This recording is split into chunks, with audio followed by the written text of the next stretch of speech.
हे guys good morning. तर आज होता दुसरा श्रावणी सोमवार आणि मला सकाळी सकाळी खिचडी करायची होती. तर चला मी सांगते मी कशी बनवते खिचडी. तर सर्वात पहिले मी तेलामध्ये थोडीशी जिरे टाकते आणि मग त्यामध्ये शेंगदाणे आणि मिरचीचा कूट. आता सगळ्यांची वेगवेगळी पद्धत असते बनवायची खिचडी, तर तसंच मीही बनवते वेगळ्या पद्धतीने. आणि त्यानंतर मग साबुदाणा, मग मीठ आणि बटाटा असला तर मी तोही घालते, बट अवेलेबल नव्हता घरात म्हणून मी नव्हता घातलेला. आणि कोथिंबीर पण टाकलेली वरतून. That's it. छान होते मस्त.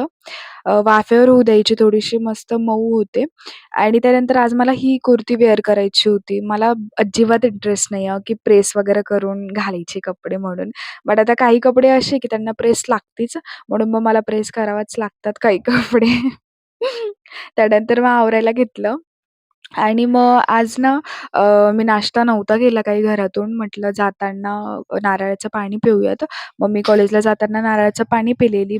आणि तुम्हाला माहिती आहे का, असं काही उपवास वगैरे असला ना, मला खूप फ्रेश फील होतं. म्हणजे मला बाकींचं माहिती नाही, पण मला तरी असं वाटतं, की आपण त्या म्हणजे डेजमध्ये खूप असं धार्मिक असतो. जर आपण असं उपवास वगैरे ठेवले तर फ्रेश फील होतं. आणि मेन थिंग की आपण खूप पॉझिटिव्ह असतो, की लाईक हां, होणारच, होणारच. नाही म्हणजे कुठे निघतच नाही. मला तरी माझ्यासोबत तरी असंच होत असतं.